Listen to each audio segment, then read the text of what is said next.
I would show the Americans committing atrocities, and I would show the North Vietnamese committing atrocities. I would show both, and I would show the basic problem, and I would show that between the two arguments, there's one that has more merit. I don't think men are any kinder. I think that emotionally, if you were a communist of a very emotional background, you might cut a guy to pieces who killed your kids or bombed your village. But the Chinese have a procedure. When a pilot comes in, even though he's bombed the village, you don't clobber him to death. Because they also told him that that guy may be very significant. Don't clobber him to death. Bring him in. We'll see if we can get to it. And their brainwashing techniques are naive in that they present the pilots with, don't you feel you're being exploited by the capitalists? That kind of language is so old that the pilots call that propaganda. But they don't know how to talk. They talk like 1927. They can't talk to Americans. Like if you got out and sang a workers' song, geez, what cornball shit. They would say that. But don't forget, in that country, it's real. See, during the Depression, you think, brother can spare a dime, that was real then. Today it's corn. It isn't the kind of thing that people can identify with. So what the Chinese haven't done is updated, nor have the Russians, nor the Cubans. I always find the Cuban people to be like our people of 1926 and 1924. I find the furniture they're buying is all the curlicues, and their family structure is very old. The kind of things they cherish in their daily conversation is very backward. So I would say that kind of person, the kind of person I said you might be if you were a communist, you'd cut somebody up if they bombed your village. But that may be a single person. But most people are under the indoctrination not to turn it over to their immediate superiors. And if they don't, they really have to pay heavily. And they use techniques. If they find a GI that goes along with them, they'll put that GI in the situation to get up and talk to a bunch of GI and try to get them to come over. And what they do is they clip out American newspapers on what the oil companies are earning during the war. They use real things, and just select bits, and they try to persuade people that way, which I think our system mainly uses slogans. You have the right to work or not work, that kind of thing. I don't think that our system is an in-depth system, nor do I think the victims of this system are in-depth people. So they don't require. If you got at them with heavy stuff, I think they fall asleep. I don't think that they can identify with it, most Americans. Okay, let's get back into language of the future. I think I mentioned in the earlier sessions that a numerical system will replace medical descriptions and engineering descriptions. Those of you that weren't here, I just said that I think I indicated it this way. The elements of an aircraft structure, instead of being given names like these long stringers, are called longerons. It's a French term.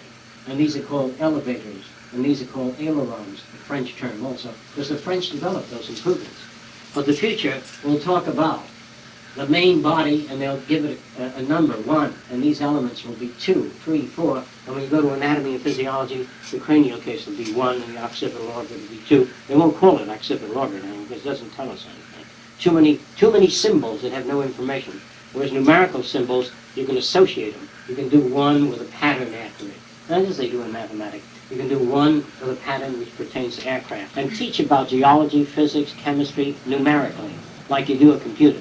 If you tell a computer that your name is Euripides Sneed, it can't do anything with that.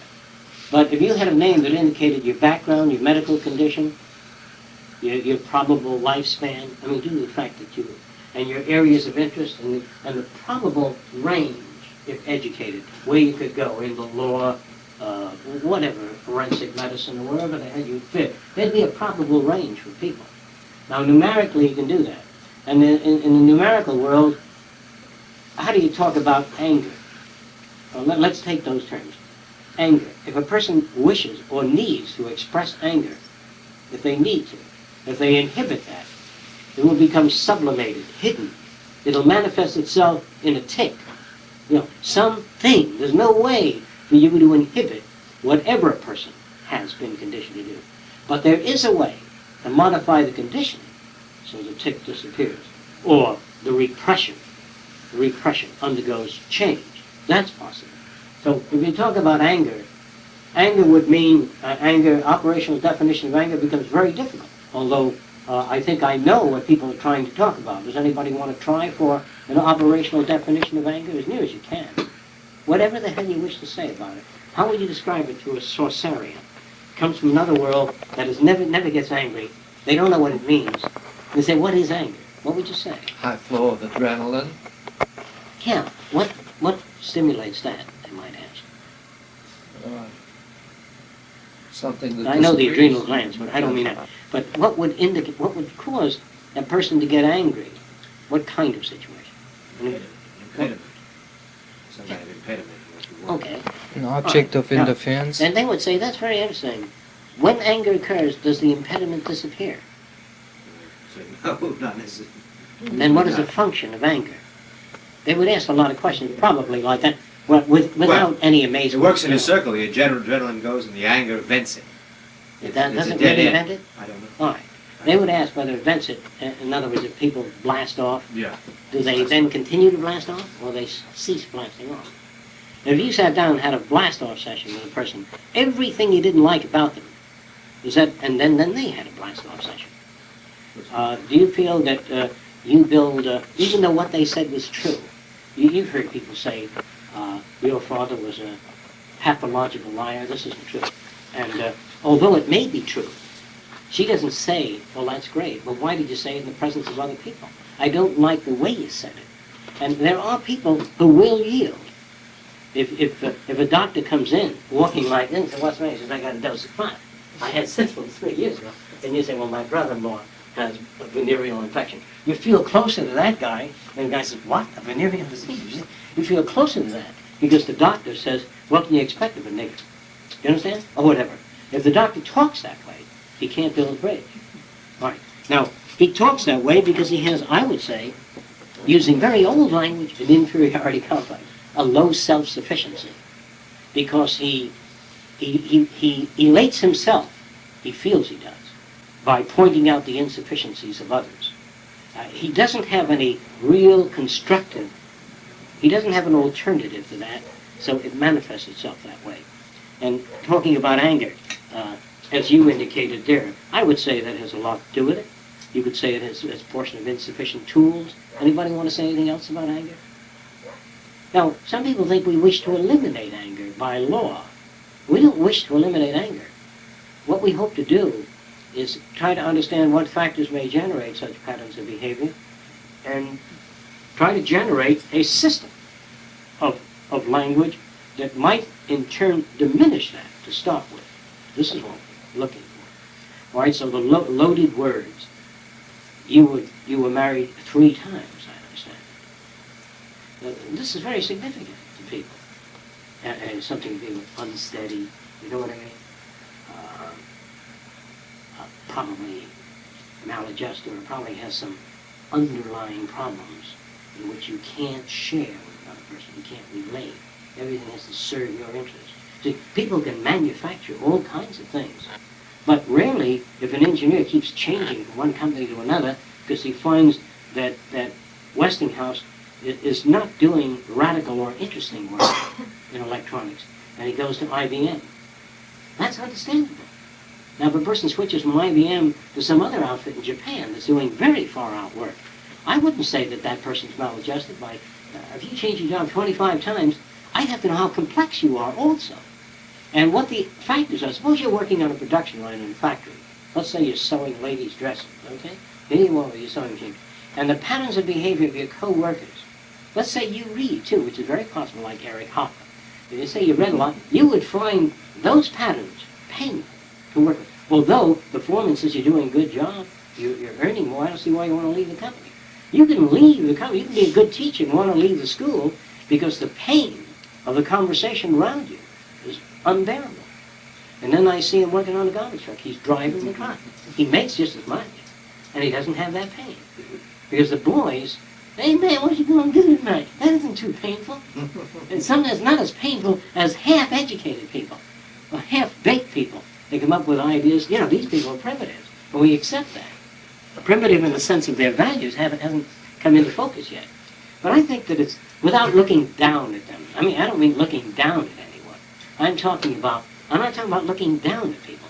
I'm talking about genuinely describing things, and that's a hard thing to understand. Like if I went to Miami Beach, and I said, which I say continuously, I've said this at sessions, when a certain type of Jew calls out the window and says, bring the children up from the fourth floor in a Gentile neighborhood where they don't do that, their pattern of behavior becomes obviously different. So does an Italian. Hey, hello, hermano, real loud. Now the people who don't do that find that unacceptable. And when the Cracker Barrel people say, what you doing here? They sound offensive too. But don't stop with the Jews. Go right on through every fucking nationality that exists. Then you're all right. But if you, like if you take the New Lots gangs of Jews that used to exist, and take the New Lots Irish that used to exist. The Irish were all on the police force years ago. This is before your time. They ran it. The Irishman was always a foreman on the job. Did you know that? The Irishman. The Italian was the laborer. He was the guy who dug the hole. The Polak was the guy that carried the heavy weight. Yeah, carry the dirt. Carry the heavy weight. The Italian would dig holes, but never given that job. I have to say that Polish people in the early days happened to be taller. I don't know why. They were bigger. A great majority. The Chinese were small. They couldn't use them for that. They used them for other things. Now, I mentioned in another session that they tried to use people that they captured, the early warriors, as slaves. And they found that they worked constantly toward escaping. And they could blend in with the population. They were hard to find. Then they captured Indians in America, lots of Indians, and they enslaved them in fields, just like the Negroes. But the Indians can't work. They were too free. They didn't like working. They got sick and they died. This is the problem. They just got sick and died. Finally, they got the Negroes. They beat the shit out of them, and they worked. And they worked harder and longer. And they were able to make that adjustment. And not because they're black, because their culture had a certain type of flexibility in which they could have been managed. It's easy, I think it's fairly easy to enslave people that are very emotional. I think it's easy to do that. But if you take people that don't speak out much when you offend them, they plan against you in another way.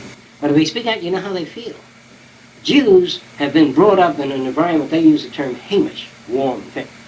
What's new, what are you doing, are you going to school, good, I'm glad, how's the family? Always leveling about all kinds of things. So when the Nazis came in, the Jew would walk out, look, I'm a poor man, I work for a living. He says, well, I got a family to support. He unravels, right away. And the interesting thing is, you know where they're at. You know how they stand. But there are certain types of people, like Swedes. Not all Swedes, a great majority, have been conditioned to believe it's shameful to say, I lost my job, my family's hungry, to deny it, to make it look well, never to show that things are tough. You understand? And so people are brought up that way, and those are we used to use terms like the proud people. You've heard of that, associated with certain types of cultures. Now, these problems, when you get these people together, I'm not talking about the fourth, fifth generation of people that have assimilated. The Jews, for example, in the early days were hardly ever alcoholics. Today, their numbers increasing considerably. Why weren't they alcoholics? Because some of the books I've read on it had to do with diet. It had to do with the great amount of potatoes that the Irish ate. That changed internal body chemistry, which in turn reacted different to alcohol. The Jews had a better diet, you mean? Not better. The Jews never cared to drink alcohol beverages. Years ago. Culturally, there were different kind of culture. There are different kinds of foods. Yeah, They you never heard of them. and they had their. I think I referred to this many times. The House of Rothschild, the book. There's a section in the book where their home is invaded, and the old man gave the children stale bread, and he said, fight over a piece of stale bread. And so when the warriors came in, the kids were fighting over stale bread, and they were wearing torn clothing, and they said, he has nothing to tax when they walked out. So the term conniving has to do with making an adjustment to those conditions. And so, if you don't make the adjustment, you die. So some people make the adjustment, well, if they live under conditions of pogroms, people used to come into their homes, shoot them up, and torment people and rape their daughters. Their lives were so disrupted that some kind of an adjustment was made. An adjustment of seeming conformity, where they went underground and they read their books and they taught their children by word of mouth. They couldn't always carry their papers around because their papers were destroyed. So I would say that culture, I would say the same is true of the Arabs or the Semitic people, not as a natural, instinctive thing, I would say culturally so. And I think many of the Indians, not the Indians of the Everglades here, they were considered mixtures of runoff slaves and outcasts of the Indian tribes. The Seminoles, I don't know whether you know that. They were really outcasts. And the Carib Indians were pretty good. They were pretty, when I say good, they were straight Indian. And what happens is runaway slaves and pirates that had come into the area, and then the Spanish would land and shoot a lot of the Caribbean. Caribs used to fight back. And so what they finally resulted in there was a very weak kind of submissive group of people. There are very few Carib Indians. There are some real Indians that can be found off in the mountains of Latin America. But the Aztecs were also very strong people. But what had come into their place were soft people. You know what I mean by soft? People that can conform. And like it'd be very difficult for me to conform. I can only generate simulation. Simulacrum. Yeah. Simulation. Yeah. Simulated conformity. I think most of you people here might do that. In any cultural change that was unacceptable to you, you'd probably do that. But those of you that read too many good books on stand up for your rights, speak your mind, you know, the truth shall set you free. You read a lot of that bullshit. You'd be hung very early in the social transition. And I believe there are, that's why Spain, I believe that in Spain people used to yell out the window, you know, go back to the land you came from, you lousy invaders, you know, and they get shot. There are people who haven't been touched too much by wars. Now, if Spain ever got involved in a war, they'd lose a lot of people because they're unable or have great difficulty in changing socially. They killed a lot of their communists over the years, over and over again. And so this added a particular kind of difficulty. The modern Catholic is better able to change than the Catholics of 40 years ago. Because the Catholics of 40 years ago were more controlled, and you can't order Catholics not to see certain movies. It's too difficult to do. And so you're bound to get changes in the church. And the church must establish a liberal element of the Catholic Church must cease. And that goes for, let's say, the hardline change in socio-Siberian in the future. Let's say that I would be a hardliner. Cities have to be planned and laid out and all that sort of thing. And the only deviation would be from a round city would be a multiplicity of geometrics of round cities. And the person says, well, what do you need a round city for if you can convert at the source? You can make a piano at any city, so you don't need a production plant. To electroforming, what do you want an industrial district for? It's only because I don't know that system yet that I talk of industrial districts. You see, but I don't talk of industrial districts as the thing. I also know that the round city may be all right. And a person says, well, it's easier to move things, it's easier to handle situations. If you make a long linear city with a railway system in it, you come back to this end, and you got to go back to the other end. If you make a round building like that, by the time you get to this end, you're close to that end. You're not far out of the country. In other words, there are many, many advantages. I believe they will change. I believe that someday we might be able to just manufacture protein with our farms. Manufacture protein, engineer protein molecules, rearrange them so we can have food. Well, look, it may have an orange color or a violet in color. I don't know what color it'll be. But what will happen, instead of making it look like it should look, whatever that means, make a carrot look red, I don't think they'll do that. I think they'll bring up the kids with a blue food. Like, there are foods that are blue. I don't think that you have to add artificial coloring to food. I think you do that. If you keep adding artificial coloring, you're making it more difficult for people to change. I think that there are spoons that, if you go to a place called, in Dadeland, Orangos, they have stainless steel spoons. They're very smooth like that. But if you go to Jordan Marsh, they have stainless steel spoons with all kinds of carvings in it. Some simple and modern expressions on it, because they even indent the surfaces here.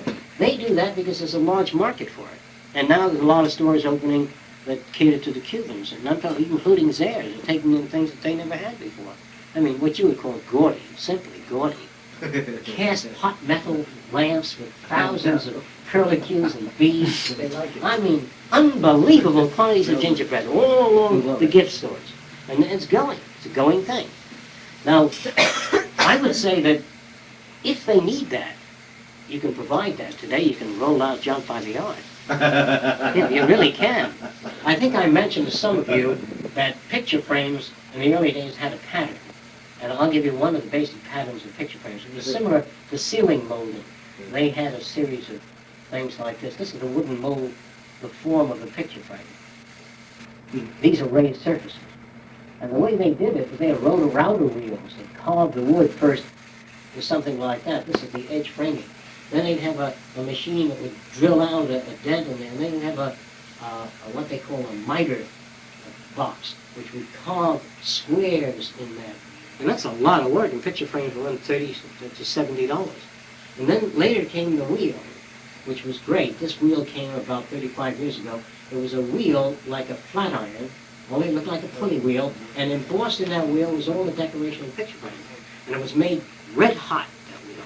And they pressed the wood under it. The wood was pre-cut to that shape and shoved under it, and the wheel came down with hydraulic pressure and heat and embossed that wood as fast as that wood could be led through the wheel. So it doesn't take much longer now to make a curlicue picture frame. But I would still say it's a carryover, but we could provide it without losing man hours. So you might say, well, socio-sapping has become tolerant. We're not become tolerant. It's just that the machine can turn out just about as fast. And they also do something else now. They injection mold curlicue picture frames, which, however fast the cycle of plastic molding is, it doesn't matter how many bits of decoration you got on it. Every time the die comes up, you got a picture frame. Now, you take that. Let's assume that you like that. I assume you do. Suppose we wanted to make that. Here's how we do it. They got a loom of some kind today where people stretch fabric on it and they weave it in. The automatic machines can do that today on programming, but it's still a pain in the ass. So here's what we do.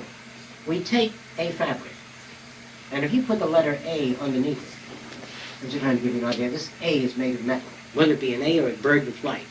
Now this is a fabric pattern that comes off the machine. It's one color, red or whatever. And if you have particles of fabric here and a bonding agent that's sprayed from a gun to an electrically charged letter A, is electrostatically charged letter A, the fabric will fall and adhere in the A pattern on the fabric without stamping the fabric.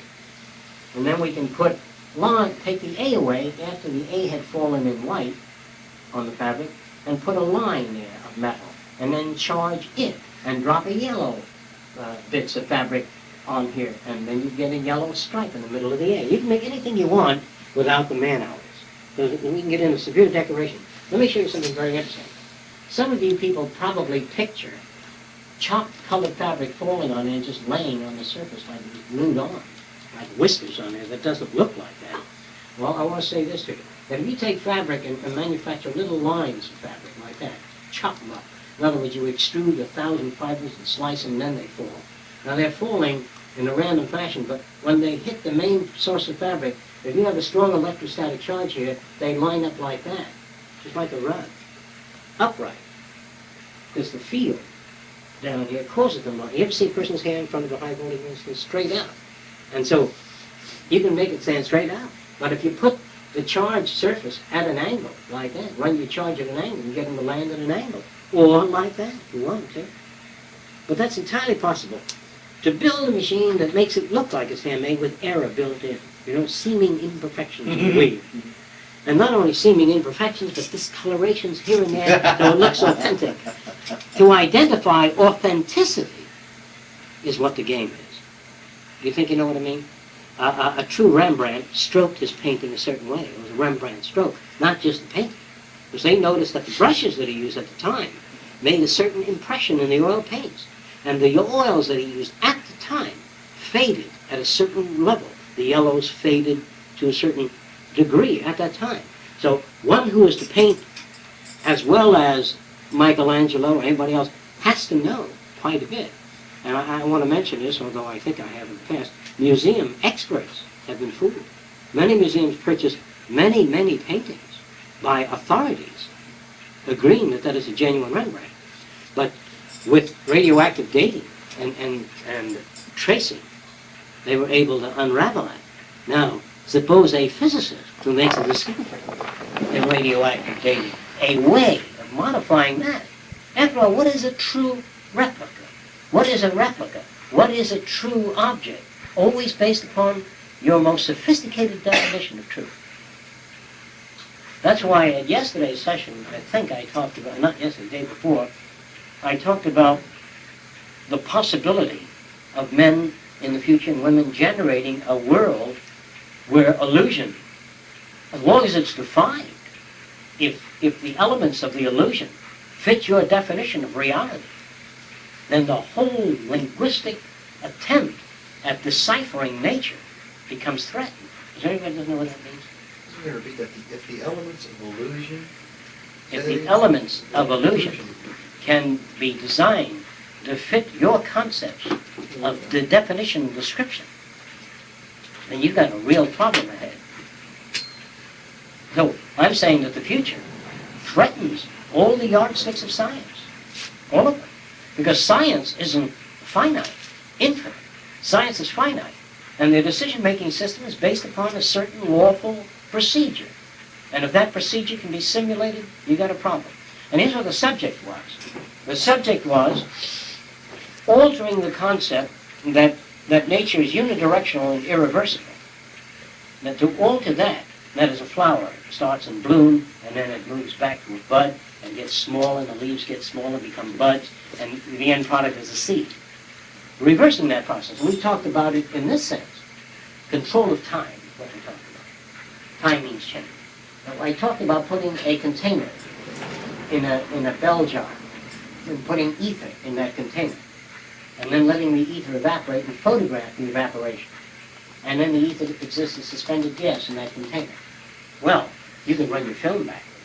Or you can heat up the container, you can heat up the bell jar and the vapor within that bell jar, and lower the temperature of the inside of the container, especially in this region. And there'll be precipitation, and it'll go back into the container. To me, that is reversing a condition, reversing the evaporative process. Now, there's a certain amount of energy that it takes to do that. If that can be done, that's an interesting thing. We've defined the means to go back in time to make it think. This we say, well, Christ, it's interesting. It's just an interesting concept. Now, suppose you knew enough about reversing the situation. Let's do it now. We talked about the old photograph, which I talked about in the past. You take a photograph of a person, you hang it on a wall, and I say, that's my sister. And then she comes in, you say, my God, she looks like she's 20 years old there. In reality, she's 40. Well, this picture is frozen. It's no good. It's a false representation. Those of you that weren't here earlier, I said that no camera can photograph a human being because the eyes are in the background, the ears are in the background, they're out of focus to the photographic plate. That's why if a photographer takes 25 pictures of you, you say, well, that doesn't look like me. It's true, it doesn't. It isn't that you don't think it flatters you. There are many photographs of a person that just don't look like a person. I've seen many photographs of Lincoln. Some of them look pretty good, some of them don't. Depends on where the light is. If you put the light high, the nose looks longer. The rings under the eye look darker. And if you use the light all over the place, there's no shading. The face doesn't have contour. So a photograph is not like the three-dimensional perception we have of people. So when you take a photograph of people, it's the nearest thing to a point in time. But a movie is not. A movie goes on and on. But a movie, if I photograph you 20 years ago, I've captured that element of time. And she says to me, you truly didn't make time go back. But if she weren't educated, suppose I went back 200, 300 years ago and showed them a movie, I can bring back the past. They would think I was bringing back the past until they were told it's a motion picture projector, these are slides, or this is a film. They say, oh, I see. Now suppose we did a holographic movie of you playing outdoors. He said, you just reproduced time. You went back into time. But remember I said you can walk through a hologram. And he says it's not authentic. Suppose you make a hologram that's solid, forgetting the technology there. He says that's authentic. And she says it has no temperature. It's like touch fan. It offers resistance, but there's no temperature. Okay? So now we do a thermal fan in 3D. He says it's still not a genuine reversal of the unidirectional quality of nature. It's a synthetic reversal, illusionary reversal, by his definition. So what's a definition? A definition is the most appropriate tools at a given time, or say the most appropriate known tools of a given time for establishing relevance. And since it's linguistically determined, and since science depends on measuring instruments, and since the instruments are not infallible, and I also genuinely believe that it will be possible in the future to reverse time, to make clocks spin backward. I don't mean mechanically in a sense, distort them mechanically. I mean, someday we'll be able to go back, like I said before, create the dinosaur age at a given point somewhere, and you walk through the swamps and all and get kicked by a dinosaur that doesn't exist. I believe that that will be done. I've just given you a brief thing here. Anything is authentic that man calls authentic, unless you're a physicist or a scientist. You say, oh no. My definition of authentic is not what he calls authentic. Is what she and you and he can walk over and examine the authenticity. And if I know enough about your value systems, I can make a seemingly unauthentic situation appear authentic. Is there any disagreement with that? So we run into tremendous problems ahead on definition, trying to talk about reality, which is almost as elusive as metaphysics. But metaphysics is certainly elusive because it doesn't touch anything. And I think that the world of science, that the whole sense of sanity becomes questionable. It becomes questionable because the definition of sanity has to be interpreted. And when it has to be interpreted, I'm not getting into philosophy now. I'm talking about the possibilities of science, which are tremendous, so tremendous that you can't tell the difference. And that becomes a very difficult time. Because every time we call for relevance, the machine, assuming, which I really believe the machine is going to go on faster and better than we are, and it's going to be able to generate appropriateness for us. It's going to be able to take care of us and handle us, because we can't become smarter than they are. And so it'll handle us, unless we do this, unless we request that they re-engineer our structure. And that's something else. That's another system altogether. So the ultimate futility of trying to design a language that would act as a steadfast tool for establishing a fundamental basis of relevance in communication is not foreseeable in the future, for me. Unless we request that they re-engineer our structure. Is that what you said? That would require a new system? That the nature of language is such that it is time-bound, such as what you call relevance may be irrelevant at another time when we get more knowledge about something. So the idea of trying to engineer a language that makes sense will only work for a certain amount of time. Do you think you understand how I mean that? If you have difficulty with that, it's a good time to question it. Is there anybody who doesn't know what I'm talking about? I'll explain it in other terms. I'm just saying, in those of you that are not technicians, I'm saying that in the early days they did genuinely take paper and stamp it. They took leather first and they poured plaster of Paris over it to make it look like leather. And then they lifted the plaster and they made a metal mold and they stamped paper to look like a wallet. And you can smell the New York Times. Then later they squeezed leather and took the essence, the oil out of certain kinds of leathers, and they used it in the rolling mills where they rolled the wallet. And they rolled it out. And the guy would smell it in the early days because he didn't want to get a plastic wallet. And he smelled it and says, this is real leather. They got plastic suede that I can still tell the difference, but they are getting closer.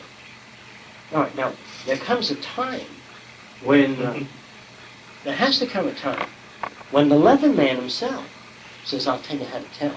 Tear it. Leather has a fibrous structure, an interwoven fibrous structure in it. And he tears it, and he smells it, and he sees that. We can manufacture that, too. Then the guy said, when you put leather in fluids, it swells, and it begins to stink. We can generate that, too. A fluid reactive odor within a certain range of decaying organisms, etc. We can do that. So your ability to interpret reality is certainly not valid. If men go to another world, let's assume they do, and they find life there like our own life, and houses like our own life, or a city like our own, it could be an illusion on a perfectly level sphere. And the point is, to be able to decipher whether that's an illusion or not, funny thing about our science fiction writers, they're always smart enough, the people that come there, to find that they left out one thing. And that's how we knew it was all an illusion. They've just reduced them to dopes. They've taken these people that are 30,000 years ahead and said that they said that the guy asked for crabapple soup and we never eat crabapple soup. They'd be able to read every fucking path of your brain. If they couldn't interpret it, some apparatus could.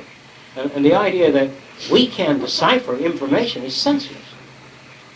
Suppose we establish communication with another system. I don't know why another system would bother, but let's assume it would. It begins to pipe back. Yes, yes. We identify with many things. Of course. And they send a sweet old lady to the planet to show that they have similar values. So whatever the hell it is, I think that the sweet old lady would be more authentic than our sweet old ladies. This is what I mean by relevance. So when you try to develop a language, or when I say of a numerical representation of elements in the world, I didn't want you to think that they're real.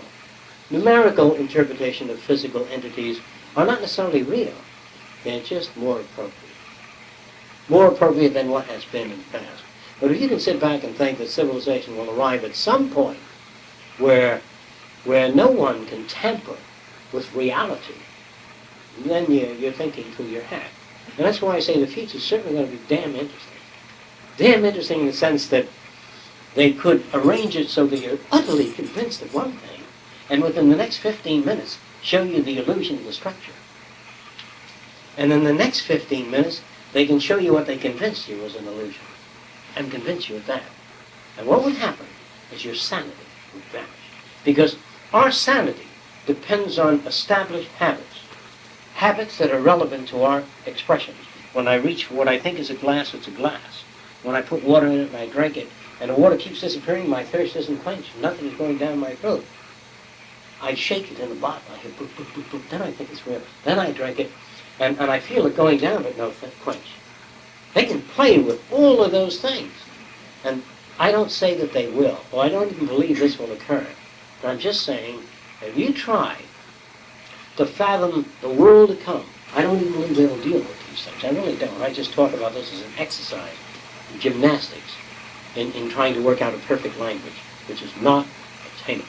Any questions about that, or anything around that you'd like to discuss?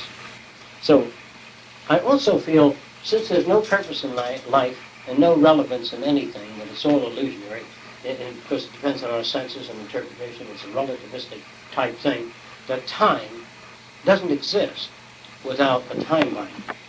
The universe doesn't wait until 4:15, nor does it give a shit of solar prominences. Wasn't there solar prominence about 400 years ago? The universe has no concern about anything. And since it has no concern, and since time is a man thing, and since man puts a ribbon around all his events and achievements, I would say that a system not involved in that puts no relevance on that. So the greatest achievements of man in the ultimate future have no relevance. That's what I'm trying to say. Yes. Except a man. Is what you're trying to say essentially what Korzybski's saying about time blinding? Is that the same type of... Well, Korzybski assumed that clarification of the language, man is a time binder. I had difficulty understanding this. He is bound by his experience. He is bound by his experience in his own time. And he's a time binder, too. He also has a clock. He knows that the fluid in a container will evaporate at a certain rate under certain conditions. And he's talking about those conditions, always. And so he looks at the world from the frame of reference of his background and experience. But man is a time binder in the sense that an animal isn't. An animal doesn't remember on February the 8th it buried the nuts under the ground, and therefore they're spoiled, no use in digging them up again. Man knows, when I say knows, he has kept records of certain phenomena relevant to his interaction with that phenomena. And the records that were inaccurate have gone with the civilization. The civilization that kept inaccurate records can't, or let's say, I don't believe any civilization ever had inaccurate records. They had relevant records and some metaphysical assumptions and a lot of stuff that was pure hogwash, and some basic things, how to make bean soup, which was quite real. The only thing that survived that civilization was not the exact process for making bean soup, but some other process of making bean soup. The other was wiped out as irrelevant. And so the books that are written, that we don't have a computer. It would be terrific if we had one, which I think one could be arranged, that would scan a book for relevance. That would be terrific. That would be a terrific thing to be able to do. And now, if you asked the computer whether there was any relevance in the book, it would say no if you asked it. But if your mother asked it, it'd say yes. Because who is asking about relevance, and what is your mother's definition of relevance? So you run in a computer, and if Rosalie could listen to that computer when you were there and your mother was there and said to the computer, "Why, you lied." The computer said, "That's true." And It says, we want a truth machine. We don't want a machine that lies. And the computer would say, truth machine? What's that?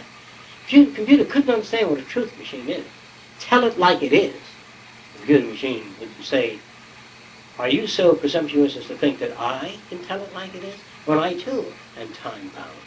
My extensors don't run into everything. They run into many things.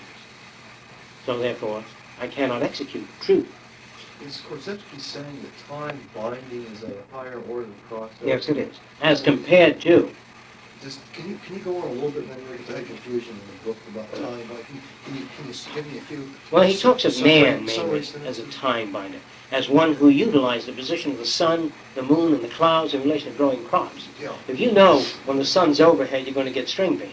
And when it's over this way, no string beans ever appear. You begin to make notes, and you begin to mark off positions of the sun. You use time to your advantage.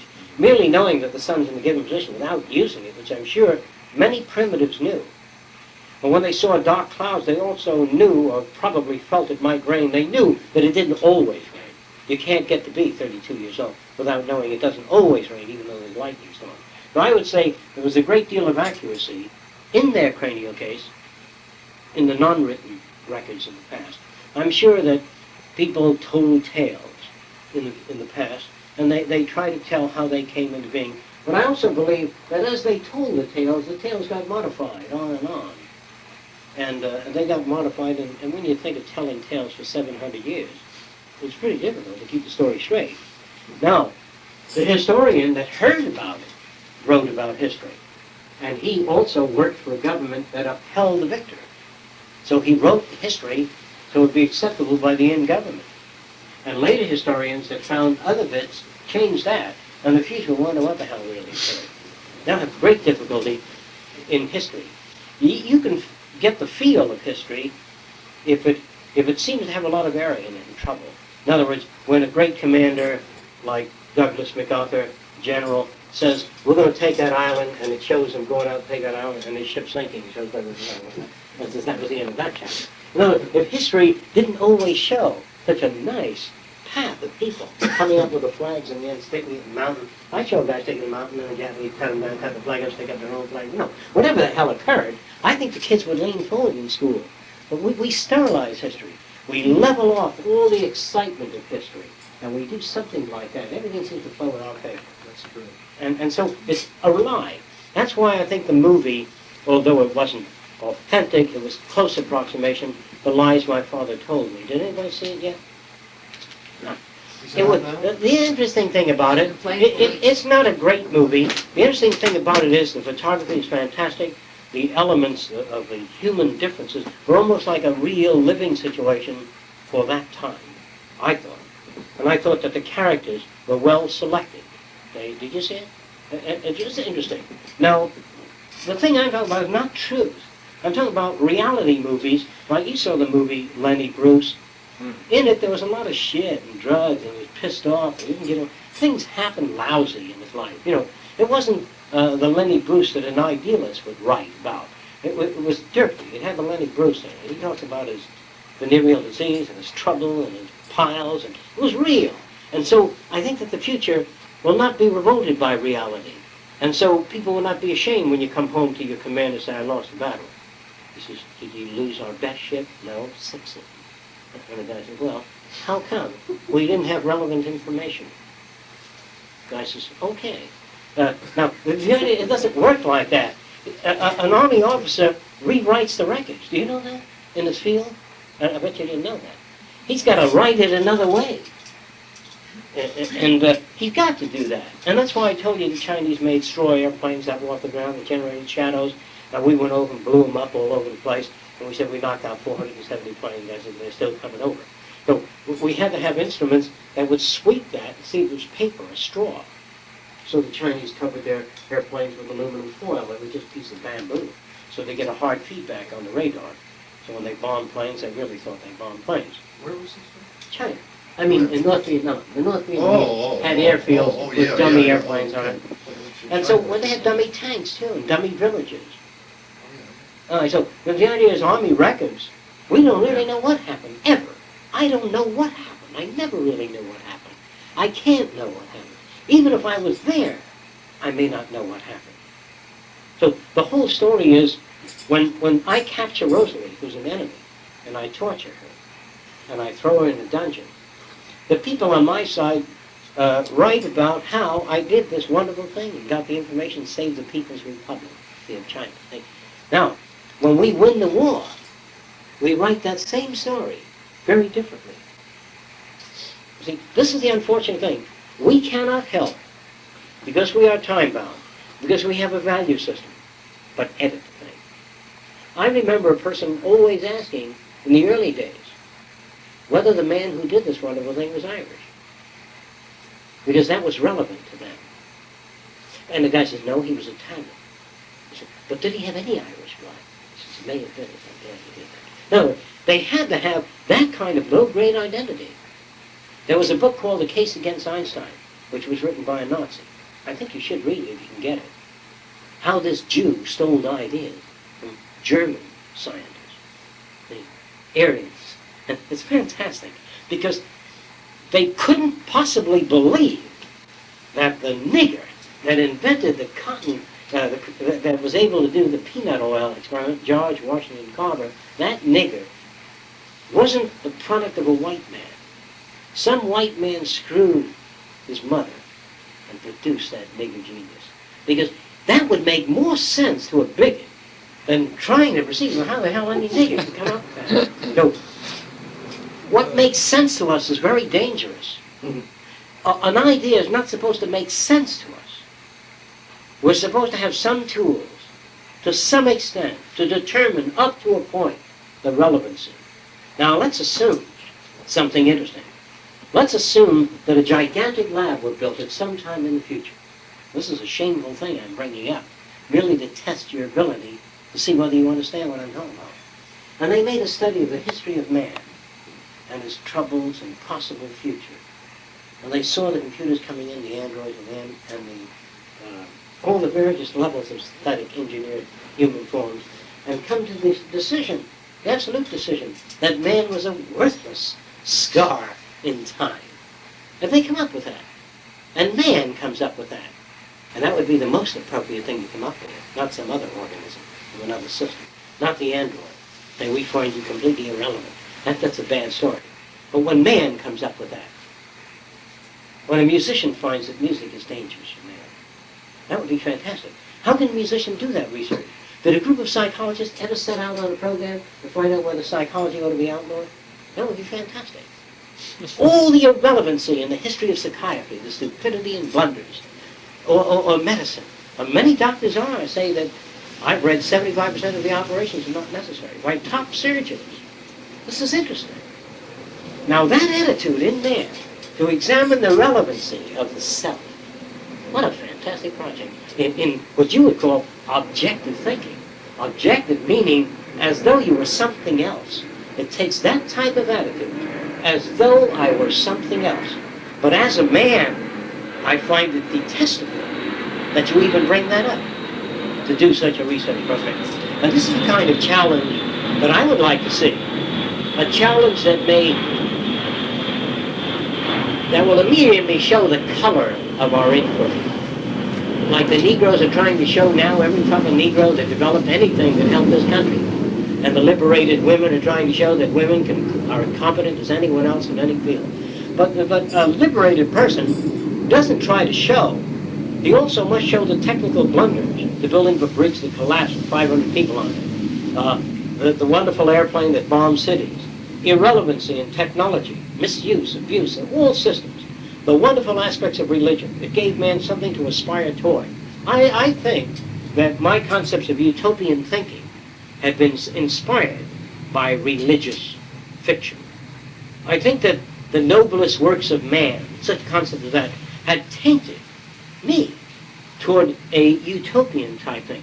I think that Plato's Republic and Sir Thomas More, whom I mentioned, had concepts of utopia, had influenced me, and the technocrats, and the communists, and the socialists, and the Democrats, the idealists, the humanist society. All of them have their effects. And so I would say that the reason a lot of people are not able to listen to ideas that differ from their own is because they become a threat. Because they might stand up and say, well, what is the purpose of inquiry into whether man's relevant on the earth? They wouldn't even like the research. Imagine a king ordering his subjects to do research on the worthiness of a king. Perhaps we would have another system. That is so rare, but it does occur. How many of you know of examples where some of that does occur? It occurs in in a way with Mark Twain's writing, The Mysterious Stranger. I ask that question continuously. What is the relevance of man? I'm sure that he feels there is some, but it's interesting that those questions are asked. The nudist asked the question about clothing. I'm sure if the nudist had his way in an ideal climate, he would say that clothing is irrelevant. Now, in the early days, they felt that women in Germany, Birgit tells me, her parents felt that daughters ought not to go to school. They ought to get married and raise kids. And they had enough money to send Birgit to college. She wanted to go to college. It's not for a young girl. It's a pretty young girl. It's not for you. If you get too smart, men don't want you. Things like that. And so here you have a parents that were doing, if you gave them a lie detector test, their best for their daughter.